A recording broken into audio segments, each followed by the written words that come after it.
Hello friends, welcome to all. आज मैं आपके लिए जो वीडियो लेकर आ रहा हूँ, देखिए एक ऐसा स्टॉक है जो कि डिविडेंड के नाम पे जाना जाता है। और आज के हिसाब से अगर मैं प्राइस देखूं तो 125 126 के आसपास का इसका प्राइस है। लेकिन इस 2020 में अगर आप इसका डिविडेंड देखो तो 19 रुपीज से ऊपर का डिविडेंड 2020 में। अब क्वेश्चन ये आता है कि डिविडेंड का जो नाम है ना, ये बहुत लोगों को अट्रैक्ट करता है।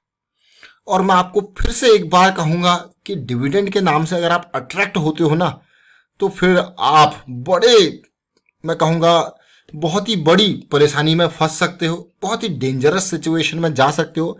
स्टॉक मार्केट में एक चीज हमेशा याद रखना, इमोशंस को कंट्रोल करें, लालच को दूर रखें। बस एक नॉर्मल जिंदगी जैसे आप बिल्कुल नॉर्मल सादी सिंपल उसी तरीके से आपको चलना है। बस लर्निंग के ऊपर फोकस रखना है, अर्निंग ऑटोमेटिक होगी। लर्निंग के ऊपर फोकस रखना है, चीजें देखनी है, समझनी है।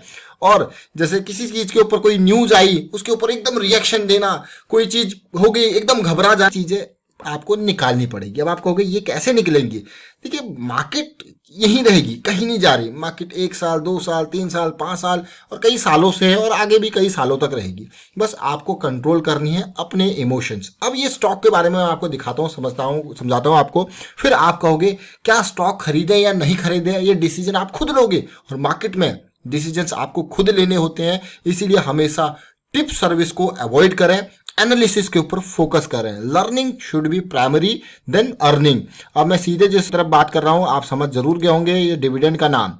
जी हाँ, कोल इंडिया की यहां पे हम बात कर रहे हैं। कोल इंडिया एक बहुत जबरदस्त स्टॉक है, आप भी जानते हो, मेटल सेक्टर का। लेकिन जरा डिविडेंड इसका देखिए।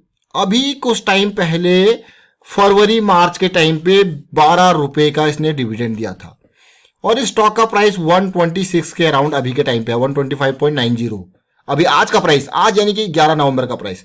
इससे पहले 2019 में इसने 5 रुपए 85 पैसे का डिविडेंड दिया था। इससे पहले 7 रुपए 25 पैसे का, उससे पहले एक बार 16 रुपए का, 18 रुपए का, 27 रुपए का, 20 रुपए का, 29 रुपए का। देखिए, आप इसको कहोगे king of dividend, KOD, king of dividend कहोगा। इतना बड़ा डिविडेंड ये स्टॉक देता है। कहोगे यार ये तो अच्छी बात है, इतना ज्यादा डिविडेंड देता है, आपको यकीन नहीं है तो आप इसकी डिविडेंड यील्ड देख लीजिए। लोग तो इसकी डिविडेंड यील्ड देख के खुश हो जाते हैं कि भैया हमने 100 रुपए लगाए, उसमें हमको 9.5% का डिविडेंड, प्राइस के कंपैरिजन में 9.5% का डिविडेंड यील्ड बहुत कम स्टॉक्स का होता है। अगर आप टॉप के डिविडेंड पेइंग स्टॉक्स में देखोगे तो इस कंपनी का नाम यानी कि कोल इंडिया का नाम होता है। 126 का price, market capitalization 77,000 crore, company के ऊपर डेट भी कम है, कहोगे प्रॉफिट भी अच्छा है, सेल्स ग्रोथ भी अच्छी है। अब आप कहोगे यार कमी क्या है, इस शेयर को तो खरीद लेना चाहिए। भाई बहुत लोगों का यही मन करता है कि स्टॉक को खरीद लेना चाहिए, लेकिन आज पहले इसका रिजल्ट देखते हैं, फिर अभी चार्ट पे जाएंगे। देखिए, स्टॉक को बिना चार्ट के समझे कभी मत खरीदिए, एनालिसिस बिना किए कभी मत खरीदिए। और फिलहाल मैं आपको लेके चलता हूं, आज 4 बजे इसने फिर से एक बड़ी अनाउंसमेंट कर दी।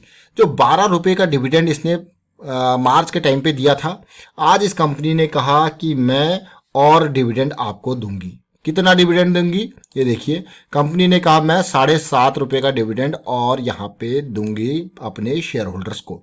तो शेयर होल्डर के तो मालामाल हो गए, खुशखबरी होगी। ये देखिए 7.5 रुपए, तो टोटल डिविडेंड कितना हो गया? 7.5 अभी दिया। 2020 की फाइनेंशियल ईयर की बात नहीं कर रहा मैं, जनवरी से अब तक की बात करूं तो 12 और 7 19.50 का टोटल डिविडेंड। अब शेयर की प्राइस कितनी है? 125 126 और 19 रुपए का डिविडेंड। अरे वाह, ये तो भाई कंपनी ने क्या गजब काम कर दिया है, तो डिविडेंड से माला माल कर दिया। लोग तो खुश हो रहे होंगे, अभी कुछ टाइम पहले डिविडेंड दिया और अभी फिर से डिविडेंड दे दिया। अब सबसे पहले इस 7.5 रुपए के डिविडेंड की बात करते हैं। ये डिविडेंड कंपनी ने कब दिया है? आज ही की डेट में अनाउंस किया। रिकॉर्ड डेट, भाई ये रिकॉर्ड डेट इंपॉर्टेंट होती है क्योंकि ये इंटरिम डिविडेंड होता है, और आप जनरली देखोगे तो 10-15 दिन के अंदर इसकी रिकॉर्ड डेट का पेमेंट भी यहाँ पे साथ के साथ होती रहती है। तो फिक्स्ड रिकॉर्ड डेट जो है वो 20 नवंबर की रखी गई है, 20 नवंबर की, और आज की डेट कितनी है? 11 नवंबर की।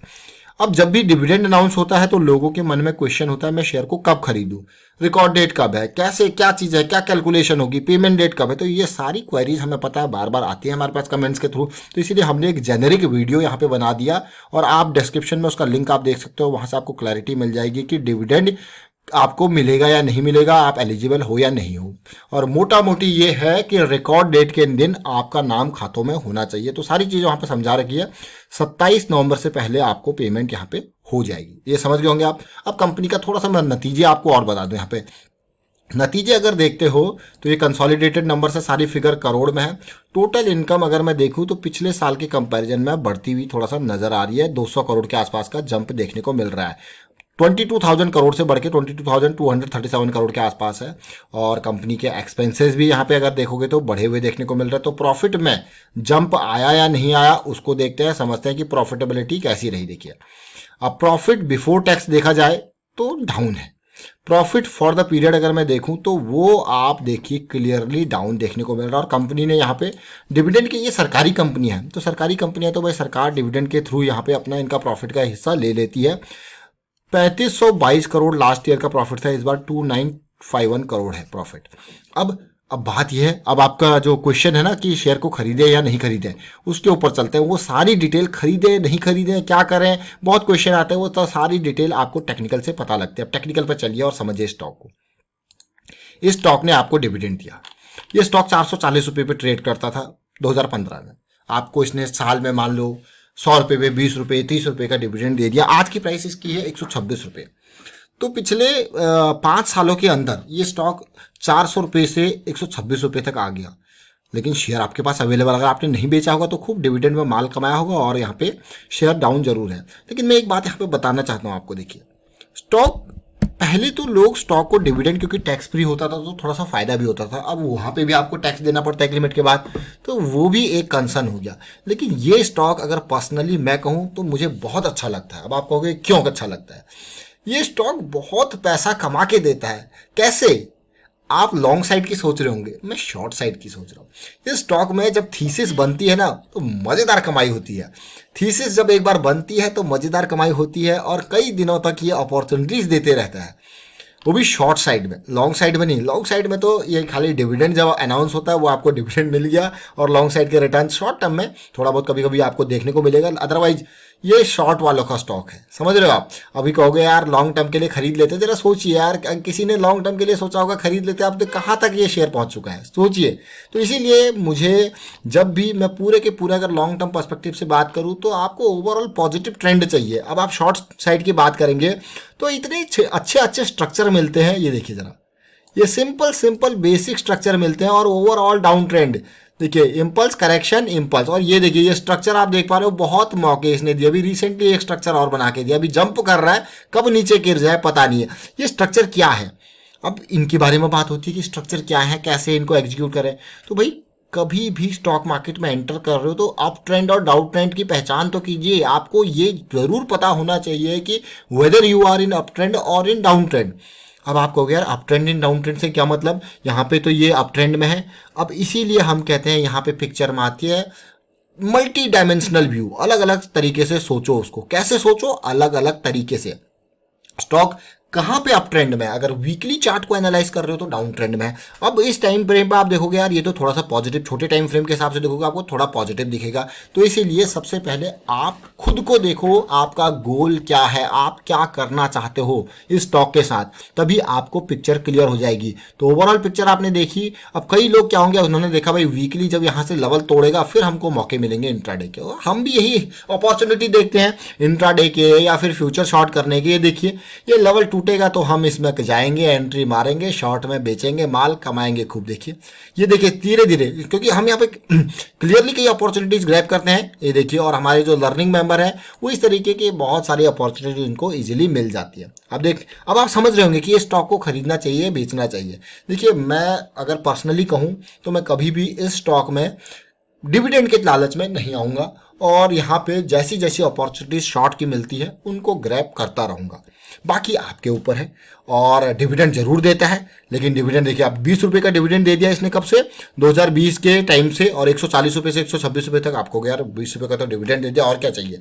अब सबकी अपनी अपनी प्रेफरेंस है। कोई डिविडेंड वाले स्टॉक्स को पसंद करते हैं, लेकिन जनरली डिविडेंड वाले स्टॉक्स की पसंद पिछले कुछ टाइम से गिर गई है। जब से वो डिविडेंड के टैक्स का खबर आई है तब से लोगों के मन में डिविडेंड के प्रति जो प्यार था, जो प्रेम था, जो स्नेह था वो कम हो गया है। और इवन आप इस चार्ट को अगर देखा जाए तो देखिए सप्लाई, भैया सप्लाई देखिए किस तरीके से डिमांड नहीं बढ़ी है, सप्लाई डाउन आती जा रही है और पेन आपके सामने। तो ये जब आपको देखने को मिलता है ना, आपको अगर वाह मजेदार है, फिर से अभी जंप करेगा, जंप करके ऐसा नहीं कि बिल्कुल नीचे ही आ जाएगा, आपको देखना होता शॉर्ट करते टाइम की कहाँ पे कितना रिस्क है। वो risk management is the most important thing in stock market. Never ever try to invest और trade in stock market without any proper risk management technique. अब आप कहोगे how we can do risk management, how what kind of risk management technique we need as a long term investor. आपके मन में question आता होगा कि long term investor को कैसे रिस्क, जरा सोचिए, क्या कोई फॉरेन पोर्टफोलियो निवेशक ये क्या रिस्क मैनेजमेंट नहीं चलाते? जरा सोचिए, जब मार्च में मार्केट गिरी थी, क्या म्यूचुअल फंड वाले फॉरेन पोर्टफोलियो निवेशकों ने माल बेचा नहीं होगा? भाई उन्होंने तो माल बेचा था और तभी तो ये एकदम मार्केट नीचे गिरी। तो ये सारी, कोई पोजीशन की साइज कम कर लेता है, कोई इसको हेजिंग के थ्रू यहाँ पे मैनेज करता है। तो हर किसी के अपनी तरीके होते हैं। तो एज अ रिटेल इन्वेस्टर मैं आपसे कहूँगा कि आप भी रिस्क मैनेजमेंट के ऊपर हमेशा फोकस रखें। वाइंड अप करता हूँ, वीडियो को शेयर कीजिए, लाइक कीजिए, चैनल सब्सक्राइब किया तो जल्दी से सब्सक्राइब कर लें। टेक्निकल एनालिसिस अगर आपको सीखनी है तो आप ज्वाइन कर सकते हो, मेंबरशिप ज्वाइन बटन पर क्लिक करके। Thank you for watching the video.